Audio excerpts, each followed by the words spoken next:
Also ich meine, das hier ist China. Also man hat doch eine andere Vorstellung von China, oder? Man stellt sich doch nicht China vor und stellt sich dann vor, wie die Leute ihren Weizen per Hand auf der Straße trocknen und von den ganzen Blättern und so weiter befreien.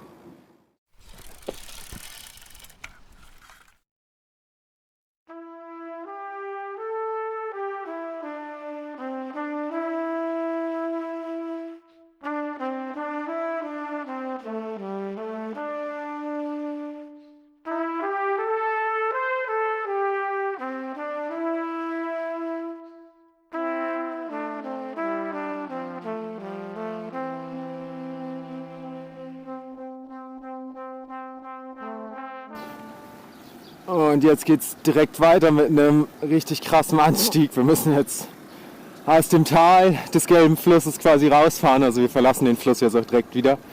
Quasi nur einmal rüber gefahren. Und ich glaube, es sind irgendwie 3 Kilometer, 200 Höhenmeter oder so. Also ja, irgendwie 8% oder so Steigung jetzt für 3 Kilometer. Ja, irgendwie so. Der Berg ist geschafft. Wir sind jetzt oben halbwegs im Flachland angekommen. Und mit der Überquerung des Gelben Flusses sind wir auch in einer neuen Provinz. Das sind wohl die beiden interessantesten Provinzen in China, die, aus der wir jetzt gekommen sind und die, in die wir jetzt gefahren sind. Denn wir sind gekommen aus der Provinz Shaanxi und jetzt sind wir in der Provinz Shaanxi. Also, die werden genau gleich geschrieben, aber bei dem ersten A, oder bei dem A, es ist nur ein A drin, ist ein anderer Ton. Ich glaube, jetzt hatte ich doch noch einen Aussprachefehler drin. Zwar das X, das wird nicht wie in Deutschland X ausgesprochen, sondern Ch. Also ich glaube richtig ist es, wir kommen aus Shaanxi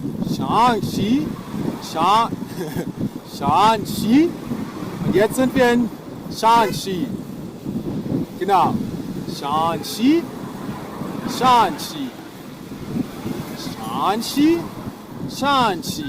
Ja, so ist es richtig. Oder zumindest glaube ich, dass es so richtig ist. Vielleicht finden wir irgendwann noch mal jemanden, der uns die beiden Provinzen richtig sagen kann. Müssen wir mal gucken. Muss man wahrscheinlich irgendjemanden treffen, der ein bisschen Englisch sprechen kann. Sonst kann man das wahrscheinlich überhaupt nicht erklären, was man vorhat. Wir werden wahrscheinlich nur doppelt verwirrt sein, dass man auf einmal die ganze Zeit Shaanxi und Shaanxi sagt. Ich finde das einfach klasse. Keine Ahnung, warum die so ähnlich heißen. Wird wahrscheinlich irgendwelche Gründe und irgendwelche Bedeutung haben. Und fahren quasi jetzt in so ein längeres Tal hinein. Für die nächsten 300, 400 Kilometer, glaube ich. Quasi so ein langgezogenes Tal, was links und rechts quasi von Gebirgszügen begrenzt wird, aber ja, auch innerhalb des Tals geht es quasi hoch und runter. Ja, wir werden sehen. Mal gucken.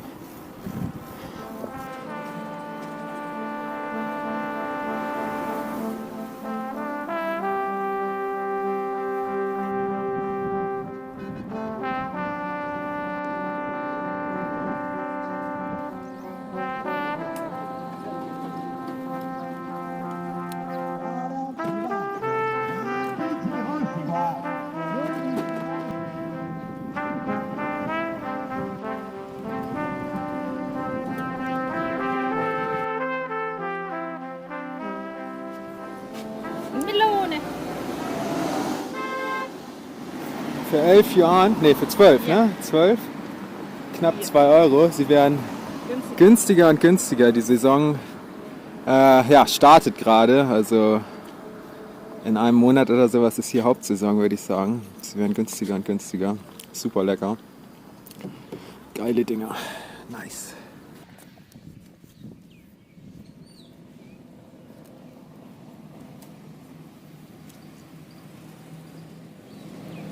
Na, haben wir eine gute ausgesucht? Sieht gut aus. Ein Foto? Ja. Von dir.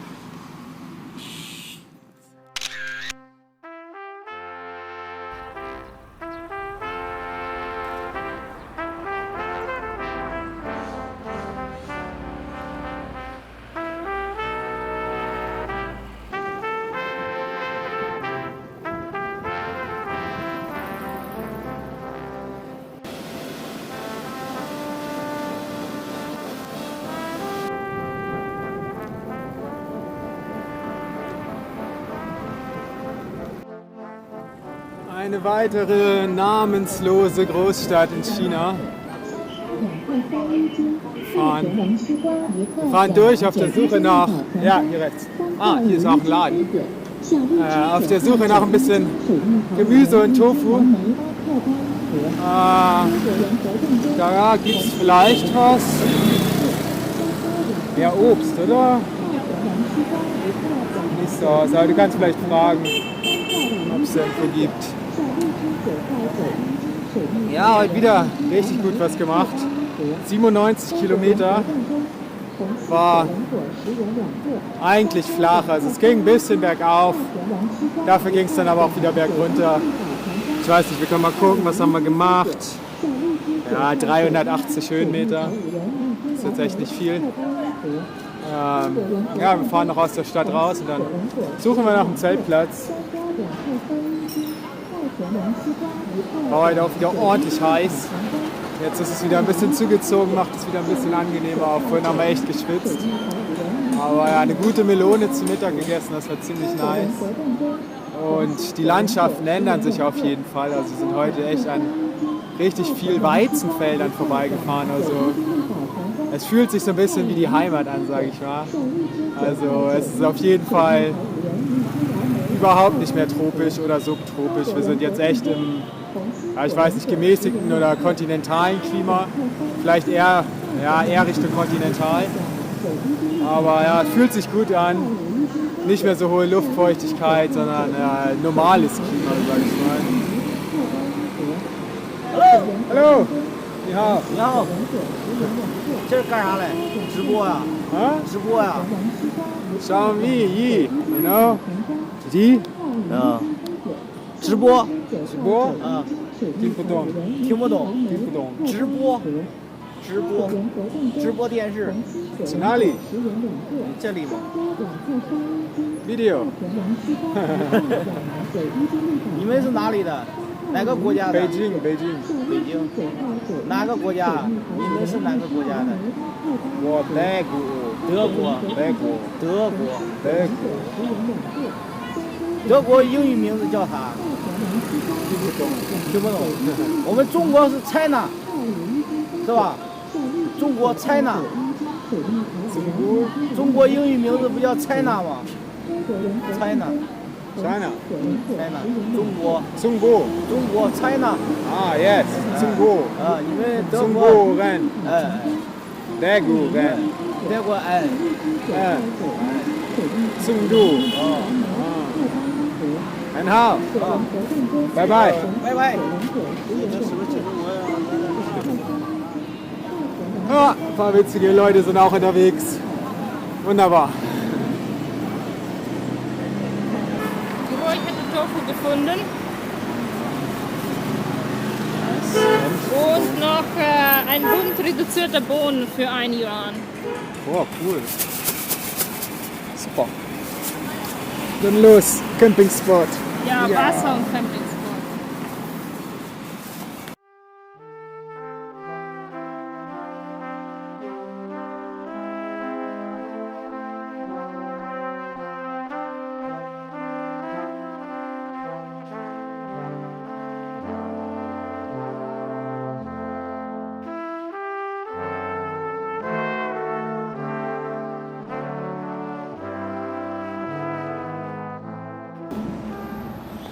Gut, back on the road. Weitere 85 Kilometer Etappe heute bis nach Linfen. Und da wollen wir uns ein Hotel nehmen, uns ein bisschen ausruhen und vor allen Dingen morgen unser YouTube-Video hochladen. Ein Tag auf unserer Fahrradweltreise in China. Und ja, eigentlich auch eine Premiere machen auf YouTube wahrscheinlich. Deswegen werden wir uns da 2 Nächte einquartieren, ein bisschen arbeiten und ein bisschen ausruhen von den letzten Tagen. Haben doch ganz gut Gas gegeben, damit wir halt am Sonntag dort ankommen, um das Video veröffentlichen zu können.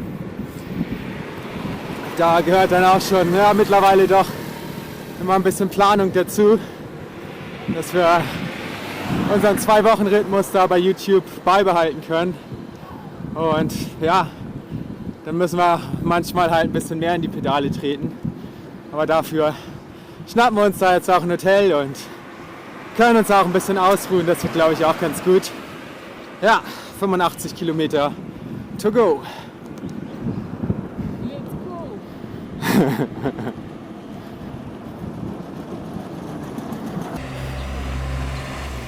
Okay, willkommen im China des 21. Jahrhunderts, wo der Weizen auf der Straße getrocknet wird und mit irgendwelchen Haken und irgendwelchen Besen da irgendwie die Blätter aussortiert werden.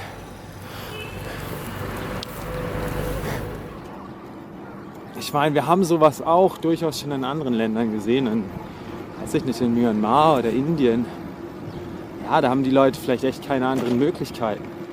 Und augenscheinlich haben sie hier auch keine anderen Möglichkeiten. Aber, also ich meine, das hier ist China. Also man hat doch eine andere Vorstellung von China, oder? Man stellt sich doch nicht China vor und stellt sich dann vor, wie die Leute ihren Weizen per Hand auf der Straße trocknen und von den ganzen Blättern und so weiter befreien. Ich meine, okay, es regnet hier vielleicht irgendwie ein bisschen öfter, sodass du den Weizen halt nicht so trocken geerntet bekommst. Das willst du natürlich, du willst den Weizen so trocken wie möglich ernten, dann kriegst du am meisten Geld dafür. Und wenn er halt feucht ist, ja, dann wird er halt in Deutschland normalerweise halt getrocknet in irgendwelchen Trocknungsfabriken oder sowas. Und dass die sowas hier in China nicht haben, sondern dass sie hier den Weizen auf der Straße ausbreiten, das ist doch einfach nur verrückt. Das ist doch so krass, wirklich.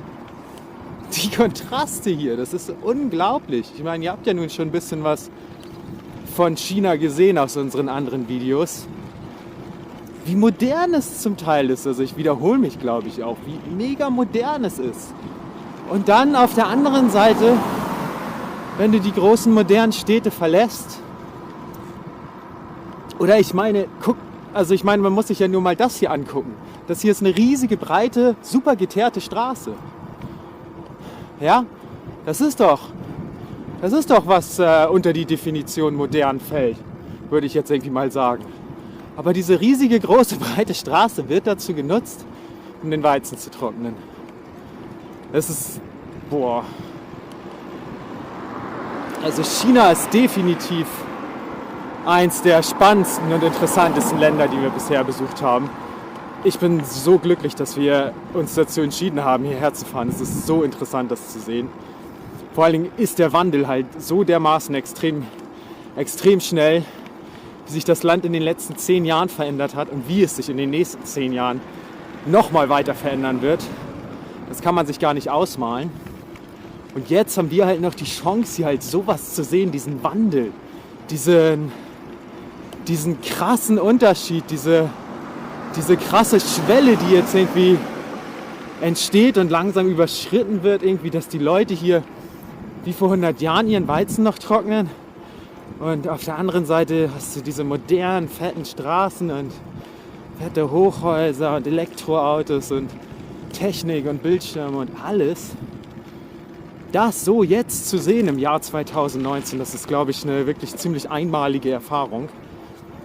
Es wird in ein paar Jahren noch wieder so anders aussehen. Und möglicherweise hat man nie wieder die Chance, irgendwie sowas zu sehen. Deswegen ja, bin ich echt sehr glücklich darüber, dass wir das gemacht haben.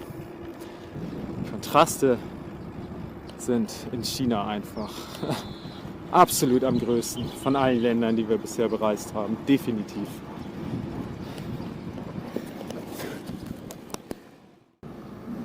Boah, wir sind auf irgendeiner verdammten LKW-Straße oder sowas gelandet. Hier sind nur diese verdammten roten chinesischen LKW. Boah, es ist so nervtötend.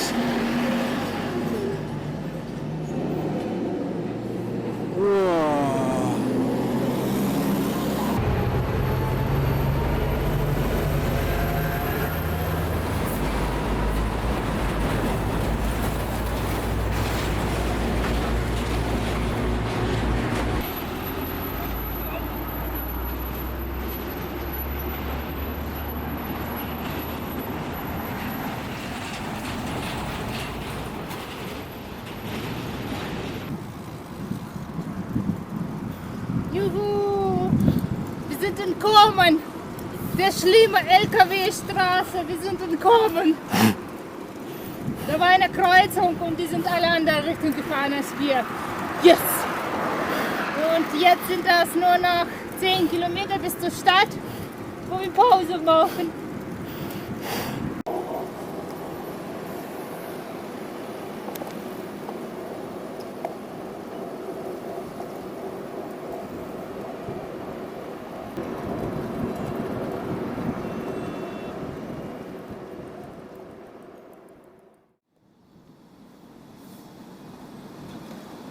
Und wir sind wieder unterwegs. Wir haben 2 Nächte Pause gemacht in Linfen. Haben, glaube ich, gar nichts gefilmt, ehrlich gesagt. Ja. Aber es hat auch mal ganz gut. Wir haben ein neues Video veröffentlicht. Ein Tag auf unserer Fahrradweltreise in China. Kam ziemlich gut bei euch an. Super, war richtig cool. Vielen Dank an alle, die dabei waren. Damals, muss ich ja jetzt sagen. Aber es ist jetzt auch schon nach 11 Uhr. Noch ein bisschen länger geschlafen, noch ein paar Mails beantwortet, noch 2 Postkarten losgeschickt aus China. Vielen Dank dafür, für eure Unterstützung, dass ihr unsere Postkarten kauft. Link dazu ist unten in der Videobeschreibung. Ja, Olgas selbstgemalte Postkarten.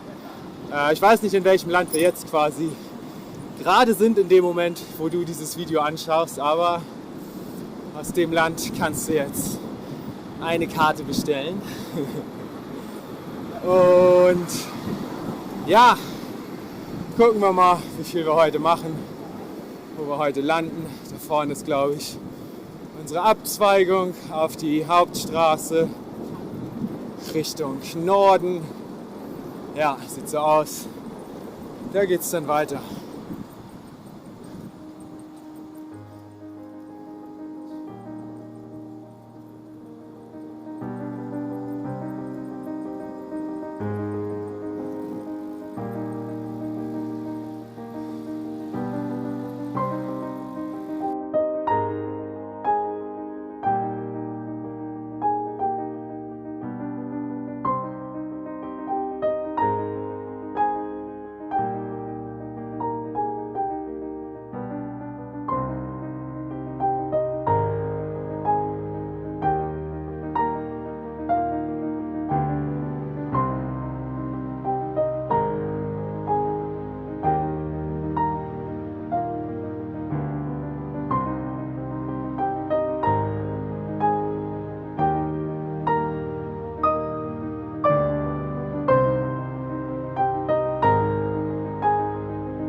Wasser haben wir auch aus dem Fluss. Wasserfilter drauf. Und ja, dann nutzen wir das. Oder dann kochen wir es auch nochmal ab. Also filtern und kochen. Nicht ganz so safe aus der Fluss, aber ja, der Filter macht das schon. Und ja, eigentlich muss man es dann auch gar nicht mehr kochen. Aber na, wir wollen uns halt sowieso was zu essen kochen. Soll ich das denn reintun in die Flasche? Oder? Ja, in die Flasche ist gut. Okay, also der Wasserfilter ist auf jeden Fall im Arsch. 20 Minuten waren das jetzt für 1,5 Liter. Also das ist absolut nicht normal. Ich drück halt vielleicht auch nicht so doll, aber also nee, normalerweise, weiß ich nicht, braucht man da vielleicht 2 Minuten für oder so, würde ich jetzt mal sagen. Ja, das ist nicht so gut. Mal gucken, aber ich glaube, wir werden uns den nochmal kaufen, weil ansonsten ist der schon gut. Der Sawyer Mini. Ja, wir benutzen den einfach nicht so Ja, oft. wir Und benutzen jetzt. den echt nicht oft. Ja, wahrscheinlich hat sich da irgendein Zeug einfach drin abgesetzt oder so, weil wir benutzen den echt nicht so oft. Nee. Vielleicht, keine Ahnung, alle paar Monate mal irgendwie. Manchmal mehr, manchmal weniger. Ja, jetzt seit langem mal wieder. Oder in Laos oder Vietnam oder Laos. Ja, Laos. Da haben Ja. wir auch einmal benutzt. Also weiß nicht, vor 2 Monaten oder so das letzte Mal. Ja, aber kann nicht schaden, einen dabei zu haben. Für einen Notfall oder für jetzt. Ja, hatten Zeit halt, haben wir. Ja, wir hatten jetzt halt irgendwie keine Lust mehr zu fahren und hier irgendwie haben wir den netten Campingspot gefunden, direkt an dem Fluss. Dann haben wir gesagt, gut, können wir hier das Wasser abfüllen, das filtern und kochen und dann ist das safe. Ja, von daher schon gut, einen dabei zu haben. Weiter geht's. Einmal zurück auf die Straße. Sind nicht untergegangen, der Fluss ist nicht angestiegen. Alles gut. Das Ziel für heute ist die Stadt Pinhao oder Pinhao oder so. Ich weiß nicht ganz genau, wie sie heißt oder wie man es ausspricht. Uff, jetzt muss ich hier erstmal hoch. Moment. Gut. Geschafft. Also, ja, die Stadt ist das Ziel heute, Pinhao. Ungefähr 85 Kilometer. Und, okay? Ja. Das ist irgendwie eine der am besten und am schönsten erhaltenen Altstädte in ganz China. In dieser Stadt. Also es gibt ganz viele alte, historische Gebäude. Und ja, das liegt genau auf unserem Weg, diese Stadt. Von daher gucken wir uns das auf jeden Fall an. Und wir werden uns da ein Hotelzimmer nehmen, eine Nacht übernachten. Ja, sodass wir genügend Zeit haben, die Stadt zu erkunden. Ja, sehr schön.